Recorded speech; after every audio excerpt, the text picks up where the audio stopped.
Writing skills and stages.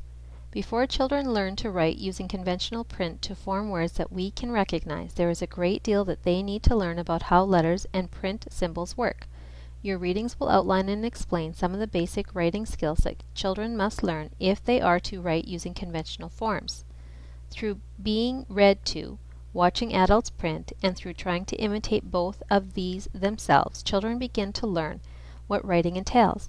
As they examine print, they recognize that writing uses the same shapes repeatedly. They listen to adults reading from print and realize that print has meaning and represents ideas. But it is not actually a picture, it is a symbol. If adults help them to notice, they will pick up that patterns of lines of print that run from left to right and top to bottom on a page. Children learn to write in stages, in much the same way as they learn to speak or draw in stages. These stages are outlined for you. The stages of writing. Level 1. Scribbling. Understanding the difference between drawing and writing and pretending that the marks can be read. Level 2. Mock writing. Horizontal movements with some up and down squiggling that imitates the cursive writing of adults. This stage looks like a series of varied marks such as slashes, dashes, dots, and curves that the child may repeat in a letter-like fashion, but these bear little resemblance to real letters. Level 3. Experimentation with letters. Discrete symbol units which resemble letters and become recognizable as letters.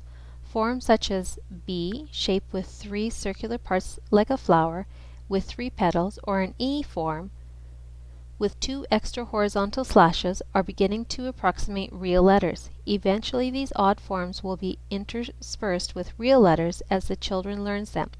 Some of the first letters learned tend to come from the child's own name. Level 4. Invented writing. Letter symbols are made correctly with attempts to sound out the letters in the words and convey meaningful messages.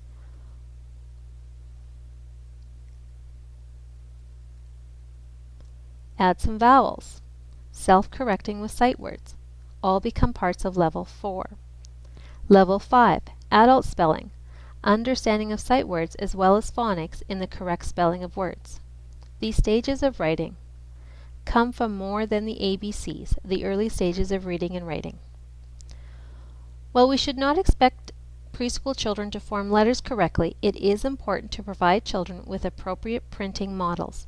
Writing down the talk of children on language experiences, charts, and flip chart paper is important. However, it is imperative that the adult be able to make charts quickly, efficiently, and fluently. Tedious and laborious efforts cause a loss of interest among children who are observing and participating in the development of the chart.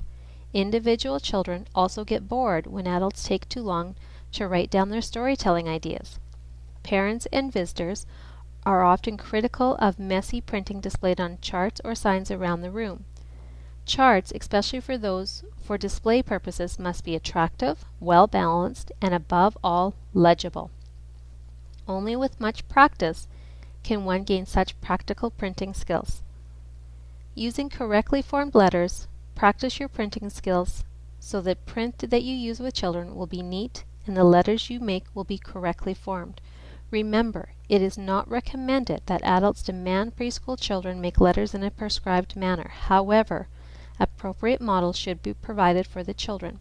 Practice your printing using pens, pencils, chalk, and felt pens, as well as in a variety of positions, standing, sitting, or laying on the floor, as the skills you require in these situations are all different. Practice with a friend and help each other evaluate and improve correct printing skills collaboratively. Developing competent printing skills so children will be exposed to proper printing styles and letter formations in story charts, lists, labels, writing on children's work, newsletters, etc. is very important. Teachers use prescribed printing strokes when they teach printing to children in primary school classrooms. Caregivers can facilitate this process by always providing good printing examples for children. Challenges and bookish solutions.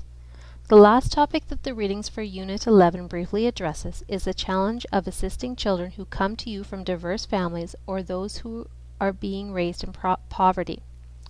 Too often their exposure to books in standard English and other literacy enrichment that most children experience at home is also impoverished.